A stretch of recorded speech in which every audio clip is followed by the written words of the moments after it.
Last night, my mother grabbed my wrist, eyes terrified, and whispered, "I kept things from you, to keep you safe." Then she stared at the attic she's forbidden me from entering my whole life. That fear wasn't about the room she believes something inside it never left. At 2 a.m., I opened it. I found a spotless wooden box with newborn clothes, a hospital bracelet, and a journal about a baby named Lena, a name I'd never heard. And that's when I learned the truth. I wasn't born alone. My mother has been grieving my twin sister in silence for 21 years, after hearing my mother whisper that she had kept things from me to keep me safe. I couldn't shake the feeling that her eyes were carrying something far heavier than fear. They looked like they belonged to someone who had been trapped inside the same nightmare for decades. And the way she stared toward the ceiling, toward the attic, wasn't just a glance. It was a silent cry, a warning, a memory she couldn't bear to touch. I lay in bed afterward, replaying her words again and again, every syllable digging deeper into my chest. For years, I brushed off her strange rules: never open the attic, never stand near its stairs, never ask what was inside. But the way she trembled that night made everything absurdly clear. She wasn't guarding the attic from me. She was guarding something inside that attic from herself. The silence in the house grew unbearable. My father was working the night shift, and the wind outside pressed against the windows like it was trying to get in. I watched the shadows crawl across my ceiling for over an hour before I finally got up. Something inside me insisted that if I didn't confront the attic now, if I didn't tear down the barrier my mother had built around it, then I would never understand the life I had been living. Every step toward that door felt like stepping deeper into someone else's memory. The wooden floor creaked sharply under my feet, and each creak sounded like the house pleading with me to turn back. I didn't. When I opened the attic door, the hinges let out a long, unhappy groan. The air inside was cold and motionless, thick with dust that drifted like slow-moving snow. But none of that mattered. My eyes landed immediately on the small wooden box sitting in the exact center of the room, clean, polished, and impossibly out of place among the years of clutter and decay. Someone had been caring for it. Someone had been coming up here, brushing dust off it while letting the rest of the attic rot. My hands trembled as I knelt beside it and lifted the lid. That was when I saw them, tiny baby clothes neatly folded, a wear-upon newborn hat, a hospital ID bracelet with our last name, and a thin journal whose pages were yellowed with age. I opened the journal expecting maybe an old shopping list or a set of instructions, something mundane. Instead, I found frantic handwriting, my mother's handwriting from the days after I was born. The entries shifted quickly from exhaustion to confusion to something terrifyingly unstable. I hear to cries, "Why do I feel two breaths near me? They say only one survived. So why do I still see the shadows at night?" And then, the name I had never seen in my life, Lena. My heart sank as if the floor beneath me had dropped away. A name that had never been spoken in my home. A name tied to a child who should have been beside me. A name that reshaped everything I thought I knew about myself. I stayed there for a long time, sitting on the dusty wooden floor, holding a truth that felt too big for my hands. My mother hadn't simply hidden old baby things. She had buried a second story, one she couldn't bear to speak out loud. A story of a child who didn't survive. A story of grief so deep it distorted her reality. The attic wasn't terrifying because it held secrets. It was terrifying because it held grief that had never been allowed to breathe. And as the weight of that truth settled on me, I realized something that sent a chill through my bones. For 21 years, my mother hadn't been afraid of what was in the attic. She had been afraid of what remembering might do to her if she opened that box again. I sat in the attic far longer than I realized, the cold wooden floor pressing against my legs as I tried to process what I had just read. The journal lay open beside me, its frantic handwriting pulling me deeper into a story I had never been told. The box, the clothes, the bracelet, each object felt like a piece of someone else's life that had somehow been stitched into mine without my knowledge. I reread the entries, hoping they would make more sense the second time, that maybe I had misunderstood my mother's words. But the more I read, the more everything inside me twisted. These weren't reflections from a stable mind. They were the confessions of a woman slipping through the cracks of reality. The desperation in her words felt alive, almost trembling on the page. I hear to cries, I see to shadows. She looks at me longer than a newborn should. It didn't sound like my mother, it sounded like someone drowning. My phone buzzed weakly in my hand. I called my father, barely able to get the words out. "Dad." I found the box. He didn't gasp. He didn't ask what box. Instead, there was a long, heavy silence as if he had been waiting for this moment to happen. When he finally spoke, his voice was low and tired. "Don't leave your mother alone." I'm coming home. That sentence alone terrified me more than everything I had just discovered. I ran downstairs to check on my mother. She lay curled under her blanket, her breath fast and shallow, sweat beading along her hairline. When I touched her shoulder, her eyes flew open as if she were waking from a nightmare she'd been trapped in for years. But instead of confusion or fear, she looked at me with a sharp, piercing clarity and asked one question. You went up there, didn't you? I didn't even try to lie, I nodded. Her face collapsed, not dramatically, not loudly, but in a way that made something deep in my chest break. She whispered, you weren't supposed to open it. I kept it there, so it wouldn't come back. I asked her what it was, but she only shook her head, squeezing my hand so hard her nails pressed into my skin. She whispered some nights. I heard 2 breaths in your room, not one. Her voice was steady, but her eyes held a terror that didn't belong to the present, it belonged to the past, to the hours and days right after she'd lost her child. I tried to dismiss it as trauma, exhaustion, hallucination, but something about the way she said it made the air in the room feel colder. She wasn't retelling a memory, she was reliving it. When my father finally arrived, soaked from the rain, he walked into the house and immediately saw the box on the table. The look on his face wasn't shock, it was surrender. He sat down heavily, elbows on his knees, hands over his face, as though the secret he'd held for 2 decades had finally caught up to him. And then, without me having to ask again, he started talking. He told me my mother had given birth to twins, me and a girl named Lena.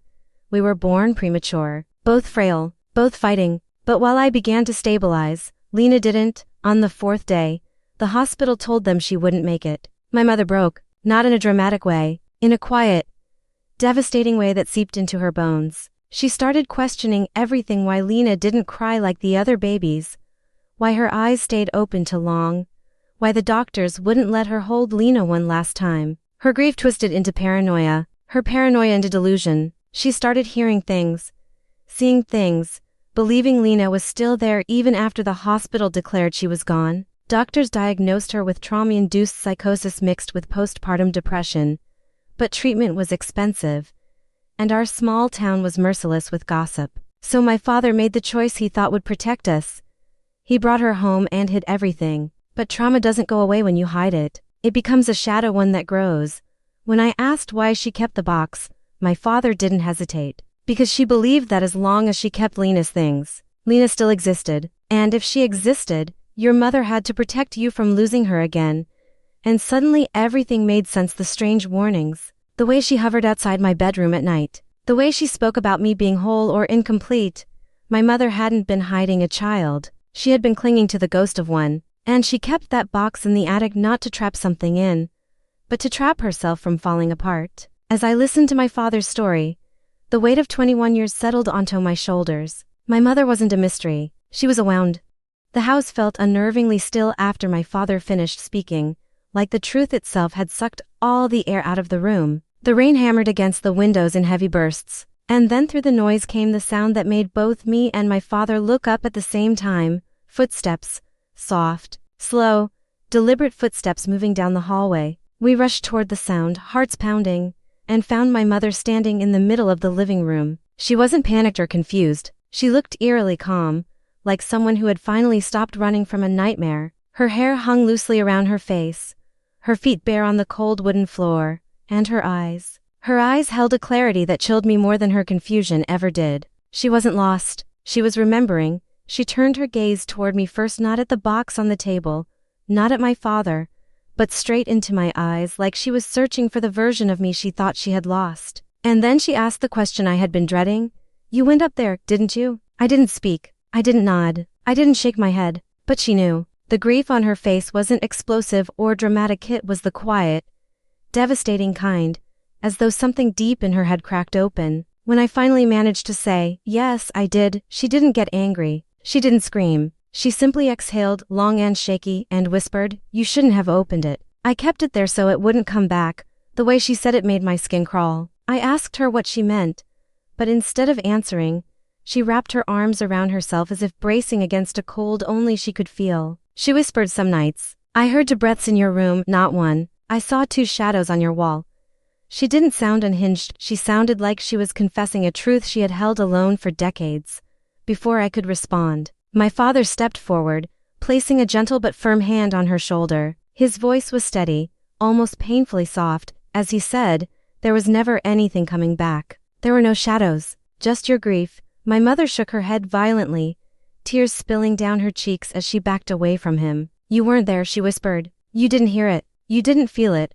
Her voice fractured, splintering into the childlike tone of someone remembering trauma instead of recounting it. She looked at me again, this time almost pleading, and said, "I couldn't lose another one. I thought if I kept it all upstairs, if I kept everything away from you, you wouldn't feel what I felt." Her voice broke completely, and she crumpled down onto the couch like her legs could no longer hold the weight of 21 years. It was then that my father finally told her the words she had been running from. "You didn't lose her twice," he whispered. "She only left once," and for the first time, my mother didn't flinch at those words. She didn't deny them. She didn't retreat into fear. She listened, really listened, slowly, painfully. She lifted her gaze to the box on the table, the box she had protected like a shrine, and the truth began to settle over her features. She reached out and touched the lid with trembling fingers, as though afraid the memories inside would swallow her whole. Her voice came out barely audible. "I thought if I held on to these things, she would still be here, that the world wouldn't take her from me again."